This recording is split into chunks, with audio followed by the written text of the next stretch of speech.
2013년 일본의 각종 예능 프로그램에 출연해 화려한 미모와 센 언니 발언으로 화제를 모은 한 여성이 있습니다. 이분이 그냥 연예인이 아닙니다. 이분 직업 뭘 것 같으세요? 인플루언서 아니에요? 인플루언서. 뷰티 블로거. 네, 자 뷰티 우리 유튜버. 저도 미용업계에 종사하는 뷰티. 미용업계. 좀 화려해가지고 자, 이 여성의 정체는요. 섹시 의사, 탤런트 의사라고 불리며 스타덤에 오른 피부과 의사 와키사카 에리코입니다. 금발의 헤어스타일과 화려한 메이크업을 하고 각종 토크쇼에서 아찔한 토크를 하며 이슈 메이커로 떠오른 그녀. 제가 하룻밤을 보낸 남성이요? 다 합치면 한 800명 정도? 일주일에 한두 번은 호스바에 가는데요. 한 번에 9천만 원을 쓰는 건 우습지요. 이렇게 입만 열면 폭탄, 폭탄, 폭탄! 정말 전대미문의 캐릭터로 화제를 모은 스타 의사 에리코. 게다가 더 스타덤에 오른 이유가 엄친딸이라는 거. 일본 유수의 T 여자의과대학을 졸업하고 2003년엔 의사 국가시험도 단 한 방에 패스. 의사 면허를 획득한 그녀. 정말 그녀는 인생에서 하이하이 상향 곡선만 그렸습니다. 그런데 얼마 가지 않아 그녀의 인생 롤러코스터는 급하강. 왜? 그녀를 둘러싸고 흉흉한 소문이 떠돈 건데요. 아니 글쎄 에리코가 사기를 쳐서 수사를 받고 있대. 그녀를 둘러싼 이 소문은 2016년 3월 사실로 밝혀집니다. 유명 탤런트 의사 진료 횟수 부풀려 체포되다. 어머, 현지 언론에 따르면요, 에리코는 2012년 11월부터 2014년 9월까지 약 2년간 자신의 병원에서 환자들을 대상으로 진료 횟수를 부풀려 지방자치단체로부터 진료 보조금을 청구했는데 가로챈 금액 외에 청구한 금액까지 따지면 무려 약 7억 1천만 원을 가로챘다고 합니다. 그런데 그녀의 사기 행각도 충격적이지만요, 더 충격적인 건 그럼 그렇게 사기를 쳐서 그 돈으로 뭘 했냐? 그녀가 그렇게 자랑처럼 얘기하던 호스트 클럽 때문에 진 거대한 빚을 청산하기 위해서였다고 합니다. 어마어마하게 갔나 보다. 네. 진짜 도대체 빚이 얼마였길래 저렇게. 결국 몰락의 길을 걷게 된 에리코는 2016년 7월 사기죄로 징역 3년, 집행유예 4년을 선고받았다고 합니다.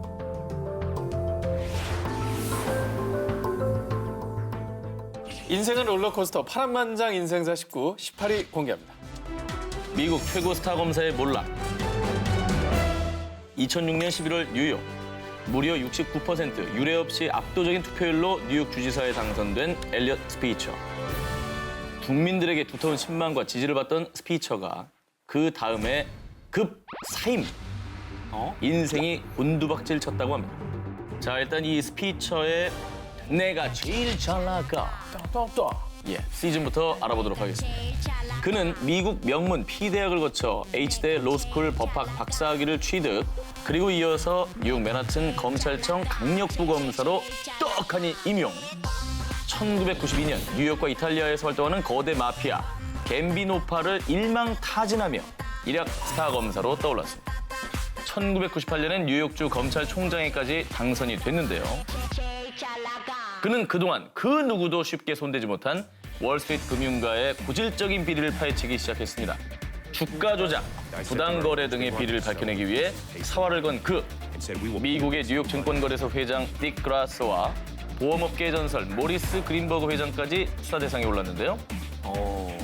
아니 사실 뭐 이렇게 하기 힘들잖아요. 그렇죠. 예, 꼬리 자르는 것도 아니고 정말 본진을 친 건데. 그렇죠. 그의 이러한 부패 척결에 2002년 미국 최대 일간지에서는 올해의 개혁가로 엘리엇 스피처를 선정. 그리고 8년간의 검찰총장 임기를 마치고 2006년 압도적인 득표율로 뉴욕 주지사에 당선. 정말 명예와 성공만이 그의 앞길을 창창하게 비추었습니다. 아니 도대체 이 정도나 되는 사람이 뭘 하면 그렇게 바닥으로 갈까? 2008년 3월 미국 최대 일간지에서 충격적인 보도를 했습니다. 뉴욕 주지사 스피처가 미국 거대 매춘 조직의 VIP 고객이며 상습적인 성매매를 했다고 폭로한 것입니다. 아니 이런 분일 줄 몰랐네요. 그렇죠. 실명 대신에 클라이언트 9이라는 암호명으로 밤의 황제로 불림. 또 워싱턴의 최고급 호텔 귀빈 전용층에 소속하며 성매매를 즐겼다고 합니다. 부패 척결에 앞장섰던 스피처 주지사의 추잡한 행각이 드러나자 밤과 낮이 다른 위선자였다. 모두를 속였다. 신랄한 비난들이 쏟아졌고요. 그는 결국 뉴욕 주지사를 사임하며 씁쓸한 퇴장을 했다고 합니다. 인생은 롤러코스터 파란만장 인생사 19 17위 공개합니다. 민주화 투사의 추악한 욕망. 1957년 남아프리카 공화국. 아파르테이트를 폐자라! 폐자라! 고작 15의 나이로 민주화 운동에 뛰어든 소년이 있었습니다.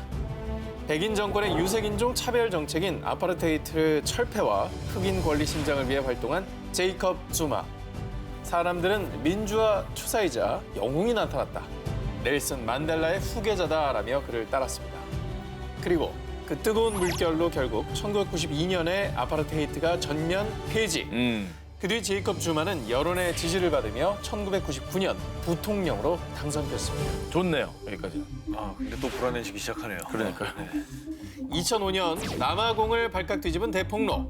1999년 남아공 정부가 2조 6천억 원에 달하는 군 무기를 구매하는 과정에서 당시 부통령이었던 제이컵 주마가 프랑스 군수업체로부터 거액의 뇌물을 받았다라는 의혹이 제기된 겁니다. 하지만 그가 누굽니까? 세계 인권운동의 상징적인 존재인 넬슨 만델라. 넬슨 만델라의 후계자 아니겠습니까? 불신과 의심의 여론이 거세졌지만 증거 불충분 등의 이유로 무혐의 판정을 받은 뒤 그가 이끌던 아프리카 민족회의를 무한 지지하는 국민들 덕분에 2009년 무탈하게 대통령에 당선. So help me God. 정말 인생 최고의 정점에 올랐다고 볼 수 있는데요. 근데 하지만 취임 첫 해부터 터진 국고 스캔들. 자, 개인 저택 안에 원형 경기장, 가축우리 설치 등으로 무려 200억 원가량의 국고를 사용. 자, 그리고 결국 2016년 겨울 국민권익보호위원회에서 주마와 관련된 355쪽 분량의 보고서를 공개했는데요. 자, 그 속에는 재벌들의 비리를 눈감아주고 오히려 나서서 비리를 저지르는 등 대통령 제이컵 주마의 어두운 뒷거리가 이 보고서 안에 빼곡하게 들어있었던 겁니다. 결국 국민들은 아직도 과거의 영광에서 벗어나지 못한 어리석은 대통령이다라며 주마의 퇴진을 요구하는 목소리를 높였고요. 결국 2018년 2월 주마 대통령은 하야를 발표했다고 합니다. 인생은 롤러코스터 파란만장 인생사 19 16위를 공개합니다. 미국 실리콘밸리 롤모델의 추락. 트래비스가 있으면 이 회사의 미래는 없습니다. 사퇴를 요구합니다. 2017년 미국 실리콘밸리. 주주들의 거센 항의와 사퇴 압박으로 자신의 모든 것을 바친 회사에서 한 남자가 물러났습니다. 그가 누구냐? 바로 세계 최대 차량 공유 서비스 우비의 CEO 트래비스 켈러닉입니다. 택시보다 저렴하고 스마트폰만 있으면 언제 어디서든 차를 불러 원하는 목적지까지 갈 수 있는 서비스. 2009년 전 세계 일명 공유 경제 혁명을 일으켰던 인물입니다. 아, 스타트업계의 신화죠. 신화죠. 창업 6년 만인 2015년 우비의 시장 가치를 무려 약 80조 원의 규모로 성장시켜낸 능력자였습니다. 그런데 우비는 성희롱을 일삼는 최악의 회사예요. 2017년 2월 우비의 전 직원 수잔 파울러의 폭로.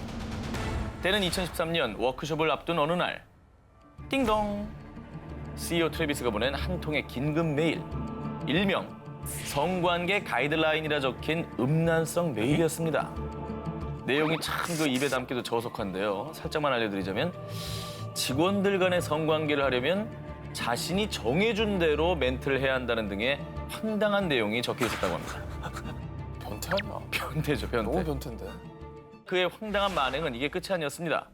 우비 서비스가 허가되지 않은 지역에서 경찰 단속을 피하며 영업을 할 수 있게 하거나 경쟁업체 정보까지 빼올 수 있는 불법 프로그램까지 개발한 게 밝혀졌습니다. 언론들 역시 실리콘밸리의 롤모델에서 반면교사로 추락이라고 보도. 결국 보다 못한 우비 투자자들의 사퇴 요구에 쫓겨나다시피 불명예스러운 퇴장을 하게 된 것이라고 합니다. 인생은 롤러코스터 파란만장 인생사 19 15위를 공개하겠습니다. 미국 국민 여동생의 충격 근원. 2003년 개봉 첫 주 만에 박스오피스 2위 차지. 미국의 대표 하이틴 코미디 영화 What a Girl Wants. 콜린 퍼스와 부녀로 호흡을 맞추며 밝고 또 건강한 이미지로 사랑받은 배우 아만다 바인즈. 자, 1999년 14살에 자신의 이름을 내건 아만다 쇼까지 진행하며 국민적인 인기를 얻었고요. 2002년 17살의 코미디 영화 빅팻 라이어로 성공적인 스크린 데뷔까지 한 아만다 바인즈. 2007년엔 미국 F경제 전문지에서 발표한 가장 많은 소득을 올린 21살 이하 유명 인사 등급. 21살까지 쫙 올라갔네요. 승승장구네요. 그런데 말입니다. 아, 또 무섭다. 전 더 이상 연기를 사랑하지 않아요. 다른 인생을 살고 싶어요. 돌연 은퇴를 선언하더니 은퇴 4년 만인 2014년 미국의 한 쇼핑몰에서 노숙을 하는 충격적인 모습이 저렇게 포착이 됐습니다. 왜? 로코킨 아만다 바인즈 음주운전, 아유, 방화 혐의, 왜 그래? 마약 소지, 심지어는 절도까지 어머. 크고 작은 사건 사고를 일으키며 제2의 린제이 로안이라는 타이틀까지 얻게 됐고요. 뿐만 아니라 국민 여동생 시절의 귀여운 모습은 온데간데 없이 성형에 중독돼 또 망가진 얼굴 사진으로 어머머. 팬들의 걱정을 더 키우기도 했었습니다. 왜 저랬을까? 어머야. 왜 그랬을까, 진짜. 이쁜데. 아만다의 이상 증세가 심각해지자 정신 감정을 받았는데 그 결과 조현병 판정. 자, 그런데 현재는 정말 다행히도 기사를 통해 근황이 공개됐는데 건강한 모습을 그러게요. 확인할 수가 있죠. 아, 다행이에요. 예. 완전 나락으로 떨어지지 않아 다행입니다. 사실 또 어린 나이였으니까요. 앞으로 충분히 그럼요. 재기의 시간은 남아있다고 생각합니다.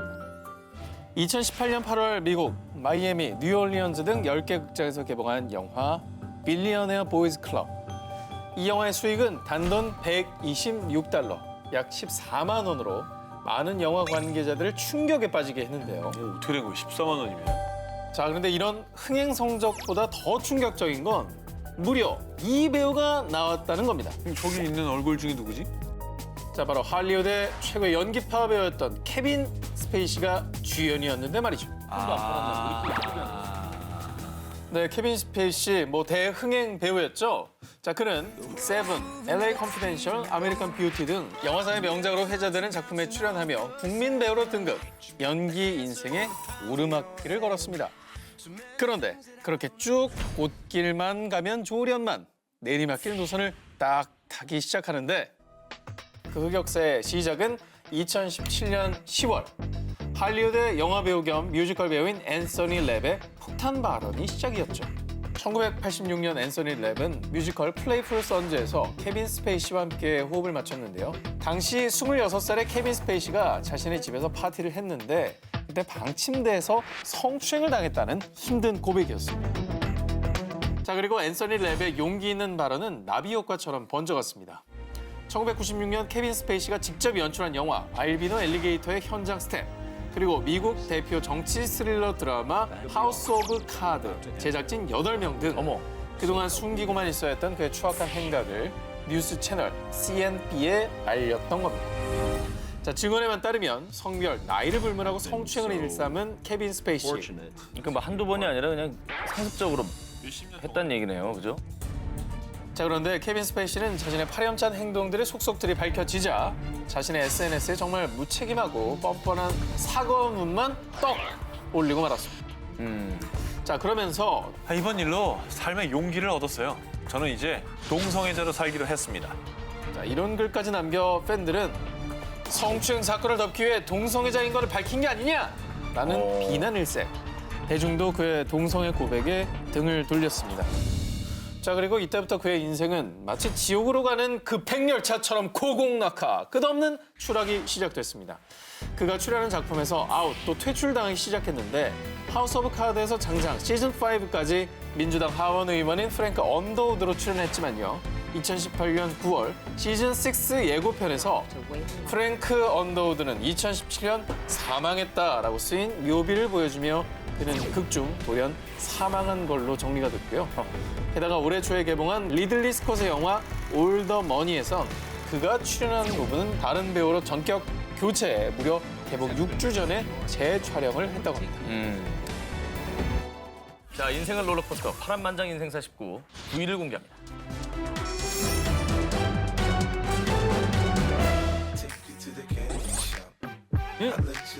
이거 되게 유명한 노래 아닌가요? 지금 들으신 이 곡이 2000년대 미국 힙합을 이끌었던 인기 래퍼 50센트의 노래 캔디 샵입니다. 그런데 이 노래 제목처럼 달달한 캔디와는 정반대의 인생사를 살았다는 50 센트. 뉴욕 퀸즈에서 10대 때부터 마약을 팔며 생기를 유지했던 소년 커티스 제임스 잭슨 3세. 바로 50 센트의 본명입니다. 랩의 신으로 불린 닥터 드레, 아이스 큐브의 노래를 들으며 래퍼의 꿈을 키운 그러던 어느 날 잭슨과 경쟁사였던 마약상이 홧김에 총을 난사. 무려 몸에 9발의 총알이 박혔는데요. 한 발이 그만 혀를 관통하고 맙니다. 혀를 관통했는데 살아난 게 더 놀랍네요. 더군다나 래퍼를 꿈꾸던 사람한테 이 허의 부상은 그렇죠. 그러네. 아, 또 사형 그런 게 선고죠. 거의. 치명적이죠. 네. 다행히 생명을 건졌지만은 안타깝게도 26살의 어린 나이에 잭슨은 혀의 앞부분을 절단. 혀가 짧아지면서 자연스레 말투나 발음도 부정확해졌습니다. 하지만 잭슨은 래퍼로서의 꿈을 잃지 않았습니다. 더 음악 작업에 집중, 그리고 그 간절한 소망이 하늘에 닿았던 걸까요? 정말 운이 좋게도 힙합의 전설 닥터 드레와 에미넴이 잭슨의 믹스테이프를 듣게 됐는데 우리 함께 하지 않을래? Please stand up. 결국 잭슨은 닥터 드레가 소속된 레코드 회사와 100만 달러, 약 12억 원의 계약을 성사. 2003년 첫 정식 앨범 Get Rich or Die Trying을 발매. 게다가 그의 래퍼 인생을 막을 뻔한 혀 절단이 오히려 독특한 래핑으로 불리며 엄청난 인기를 끌게 됩니다. 이렇게 잘해 오다가 그만 사고를 치고 2010년 50 센트의 여자친구인 라보니아 레비스톤이 전 남자친구와 사랑을 나누는 영상을 50 센트가 온라인에 유포한 겁니다. 이에 여자친구 레비스톤은 50 센트를 고소. 이후에 기나긴 재판 끝에 2015년에 여자친구에게 500만 달러, 약 57억 원을 지급하라는 판결이 나왔습니다. 그간 헤드폰 사업 투자 실패 등으로 인해서 이미 5천만 달러, 약 570억 원 이상의 빚이 있었던 50 센트.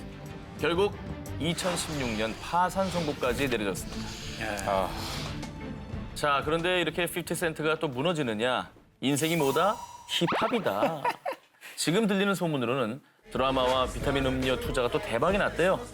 다시 인생 상승 곡선을 목전에 두고 있다고 합니다. 정말 한 치 앞도 알 수 없는 50 센트의 성공과 추락의 핸들링. 과연 또 어떤 인생 곡선을 그리게 될지 궁금해집니다. Hollow tips, stuff 'em in the pitch, biggest trip. My cocaine endeavors.